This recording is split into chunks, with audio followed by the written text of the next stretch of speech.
As we have established, air has mass, and since it has mass, it will possess kinetic energy when in motion. Air in motion will exert a force per square meter on any object in its path. The formula for kinetic energy is half the mass times the square of the speed. This force per unit area is called dynamic pressure, because the air is moving in relation to the object being considered, in this case an aircraft. The dynamic pressure is proportional to the density of the air and the square of the speed of the air flowing over the aircraft, and is denoted by the symbol Q, in either upper or lower case. An aircraft in a moving airflow will therefore experience both static and dynamic pressure, as static pressure is always present. Let us consider the kinetic energy of 1 cubic meter of air moving at a stated speed. It is the product of the local air density, ρ, and the square of the speed in meters per second, divided by 2.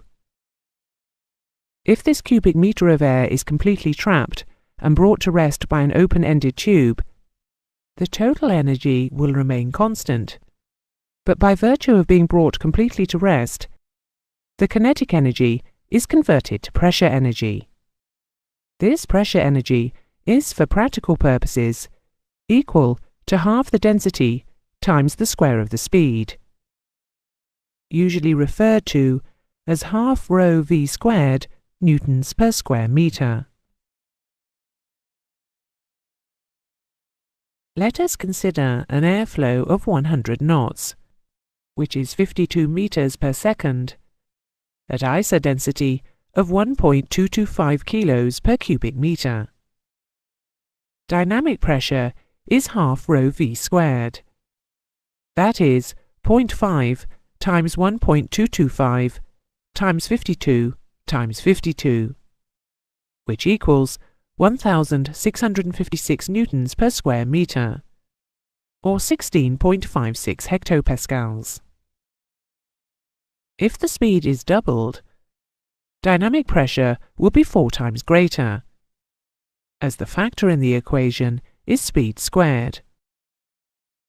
Half times 1.225 times 104 times 104 equals 6,625 newtons per square meter, or 66.25 hectopascals.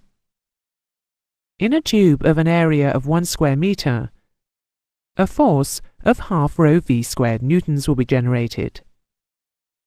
Regardless of the actual numbers involved in this example, it is important to remember the proportions. If speed is doubled, the pressure is quadrupled. If speed is trebled, the pressure increases by 9 times, and so on. If speed is halved, pressure reduces to 1/4 of its previous value. Dynamic pressure is common to all aerodynamic forces, and determines the air loads imposed on an aeroplane moving through the air. It is well worth remembering a few key facts about dynamic pressure. A pilot needs to know how much dynamic pressure is being generated, but it cannot be measured on its own, as static pressure is always present. In this context, the sum of the two pressures is known as total pressure. Other terms for total pressure are stagnation, or more usually, pitot pressure. The equation total pressure equals static pressure plus dynamic pressure can be rearranged to show that dynamic pressure equals total pressure minus static pressure.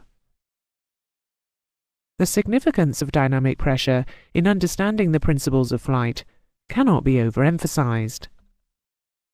Because dynamic pressure is dependent on air density and aircraft speed, you need to appreciate fully the factors which affect air density. So, to reiterate the points covered earlier in the lesson, increasing temperature decreases air density. Decreasing static pressure decreases air density. Increasing humidity decreases air density. The reason for this is that water vapour is about 5/8 the density of dry air. Humidity is most significant for takeoff and landing performance, but is actually not factored when considering aircraft performance. Increasing altitude will decrease density, because the effect of decreasing pressure is more dominant than that of decreasing temperature.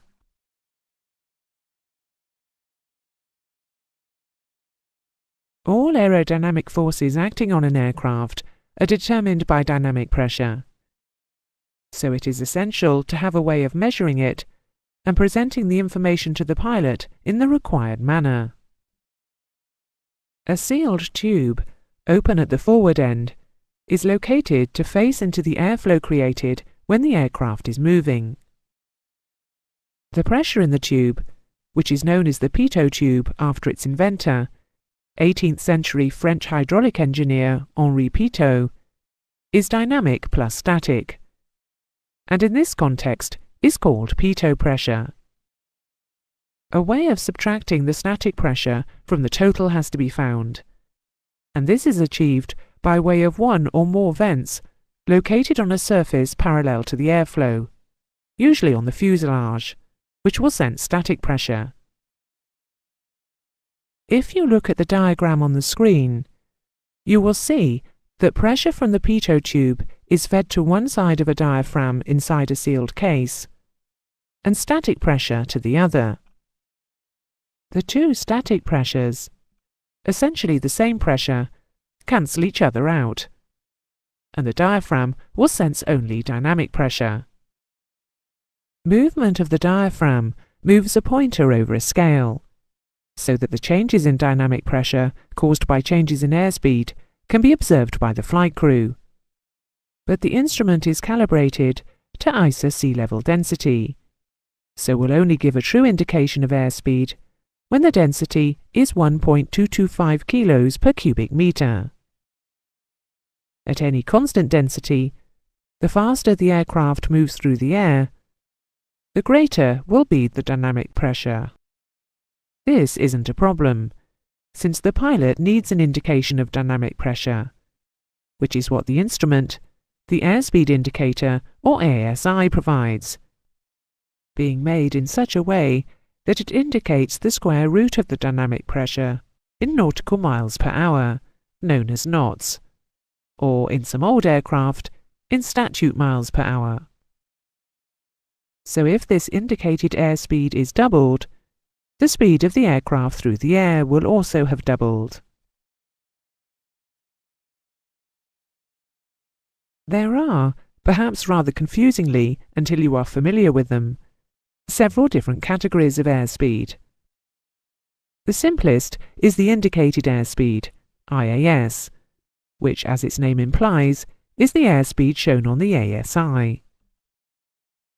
Calibrated airspeed is an accurate measurement of the dynamic pressure of significance when the aircraft is flying slowly.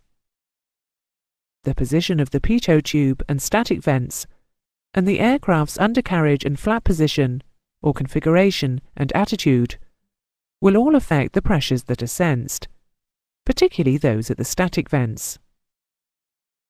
Under these conditions, a false dynamic pressure will be sensed, resulting in a false IAS display.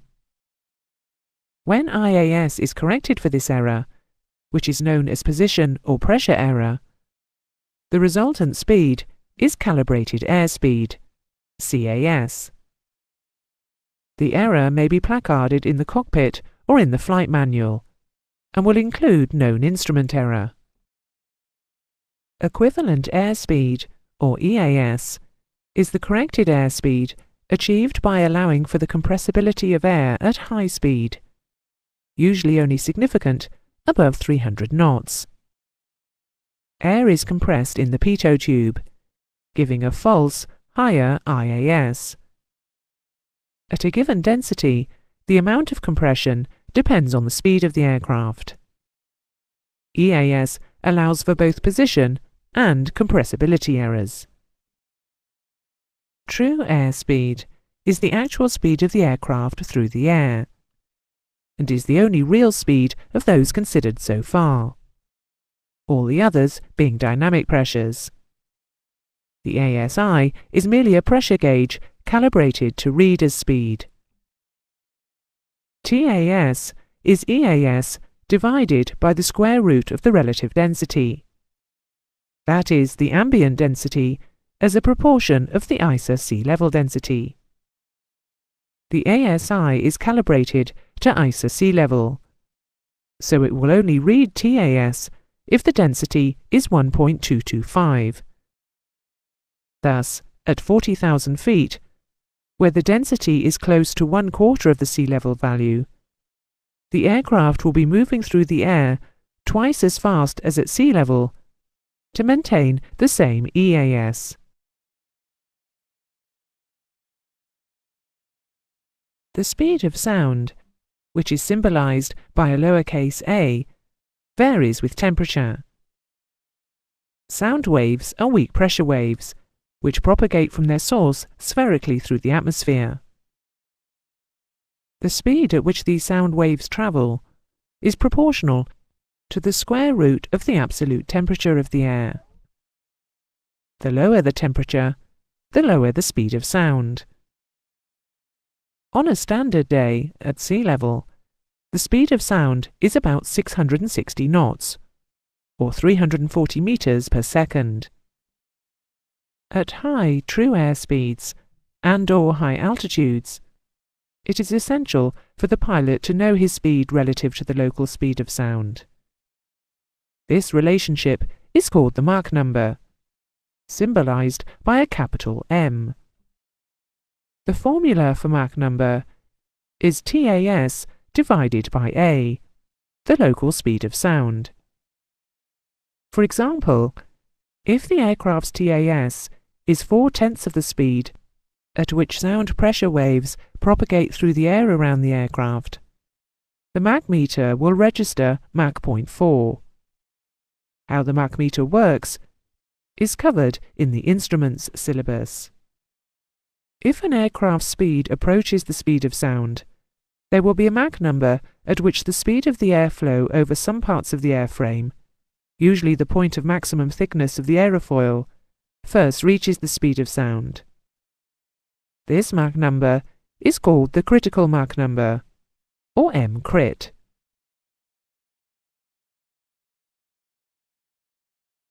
Certain operating or limiting speeds that are significant in the operation of an aeroplane are given abbreviations for easy reference, known collectively as V-speeds. There are many of them covering the entire flight envelope.